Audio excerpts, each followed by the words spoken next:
si tu n'as pas la crainte de Dieu à l'intérieur de ta personne, ta vie chrétienne n'est pas authentique.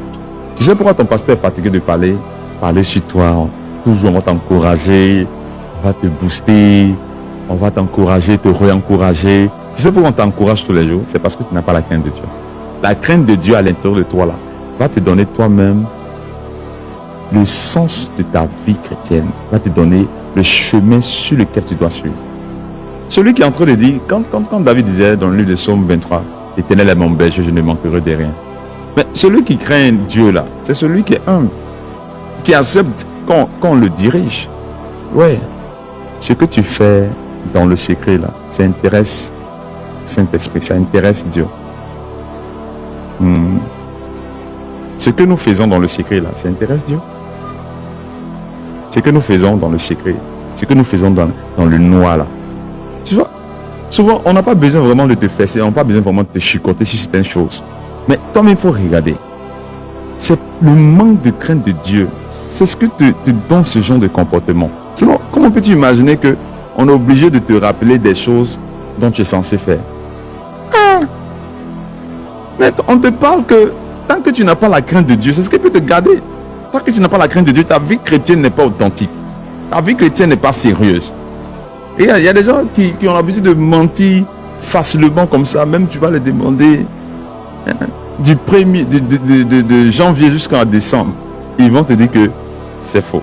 Or pourtant, ils savent très bien dans leur cœur. Ils savent très bien dans leur cœur que le Saint-Esprit les pousse à dire la vérité. Mais ils vont quand même mentir. Pourquoi? Qu'est-ce qui se passe? C'est parce que ces personnes n'ont pas quoi? La crainte de Dieu. Parce qu'une personne réellement qui a la crainte de Dieu, là, au contraire, il montre qu'il est en train de grandir. Il montre qu'il est en train de monter en maturité.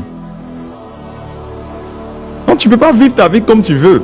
Fais ce que tu veux. Ce que tu es en train de faire là va mettre ton âme en danger. Pourquoi nous sommes en train de parler qu'il faut donner ta vie à Jésus? Pourquoi nous disons aussi qu'il faut rester en Jésus? On est en train de te dire qu'il y a un lieu qu'on appelle enfer. Ce lieu-là, c'est un lieu où il y a les graissements dedans, des regrets. C'est un lieu de tourment, où les gens pleurent. Ils ne peuvent plus sortir. C'est un lieu, quand tu rentres, tu ne peux plus sortir. C'est un lieu éternel de tourment. Un lieu de châtiment. La raison pour laquelle on te parle, et puis toi, tu fais ce que toi tu veux. C'est ce que tu veux, là, tu penses qu'il est bon pour Dieu. C'est ce que toi tu veux. Tu veux faire ça. Imposer ça à Dieu. Hey! Que le Seigneur nous aide. Hey! Que le ciel nous aide.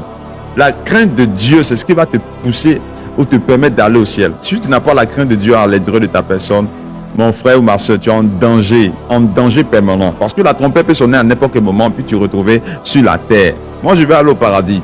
Je veux que tu partes aussi au paradis. Donc, tu dois commencer à faire grandir ta crainte.